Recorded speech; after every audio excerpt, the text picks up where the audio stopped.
of nonviolence, how do you view Gandhi's civil disobedience? Well, Gandhi's civil disobedience, which was taken from Thoreau, Henry David Thoreau, was one of the most important examples of the resistance in the nonviolence movement. And the most important thing is to get massive civil disobedience. And what Gandhi was able to do was to convince the people that they themselves were responsible for the change because they were also the victims, and therefore the change had to come from within.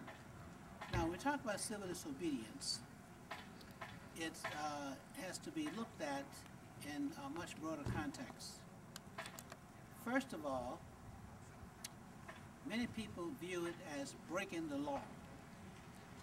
The difference between law breaking and civil disobedience is that a law has two parts. Each law, it has a rule, and then when that rule is broken, there's a consequence. And in the consequence is the part where civil disobedience becomes a philosophy because you willingly accept the consequences of the law. And that's why people go to jail and they stay in jail and they know that's going to happen. In a situation where you just break the law, people escape and try to cover up and try not to get caught. But in civil disobedience, it's a philosophy that means that you are willing to break what you consider an unjust law in order to change that law. Some people break the law because they want to get away. But in civil disobedience, you break the law because you want to change the law. And that's the difference. The other thing is you're willing to accept the consequences of breaking the law. So you're not trying to escape. The next thing is sometimes in civil disobedience, you may be called upon to break a just law in order to throw light on an unjust condition. Example, when we marched in Selma, Alabama, and we were stopped by the policemen, we were stopped because they say we needed to have a parade permit, but they wouldn't give it to us.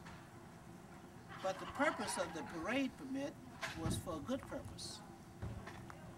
And we did not want to change that law. We think it's a good idea to have a parade permit. So our purpose was not to change that law. It was to throw light on an unjust situation. So we were fighting for the right to fight for right. A quote from Martin Luther King. Martin Luther King followed Mahatma Gandhi's example and models for bringing about changes and resistance. While you were working with Martin Luther King Jr., did he ever mention Gandhi's protests as a role model or as an example for him? Absolutely. In all of his writings, he also referenced Mahatma Gandhi and what Mahatma Gandhi did in India, and also in South Africa. That's where Mahatma Gandhi first started the movement of Satyagraha in South Africa as well. So he was an example for Martin Luther King, and Martin Luther King learned from him.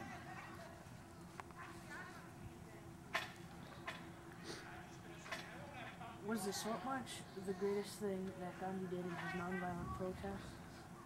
If so, how, and if not, what was? I think so. I believe that his Salt March was involved such a large number of people. And it also addressed the primary issue, and that was an economic issue. That somehow the people could not use their own resources, but rather they were forced to buy salt by the British. And Mahatma Gandhi wanted to say these are our resources here for in our land, and therefore we have the right to use those resources, not pay the kind of price that the British want us to play. And many times we cooperate with an unjust system, and we then become also part of that system of oppression against us. So by taking that kind of action with the Salt March, Mahatma Gandhi was giving people a chance to be liberated themselves. And you cannot bring about change unless you change on the inside. The people have to change. It's one thing to be involved in a movement. It's another thing to have the movement in you. And once you have the movement in you, that is the basic change. Then that means the system has to readjust to accommodate you rather than you're simply complying and bowing to the system. Thank you. Okay.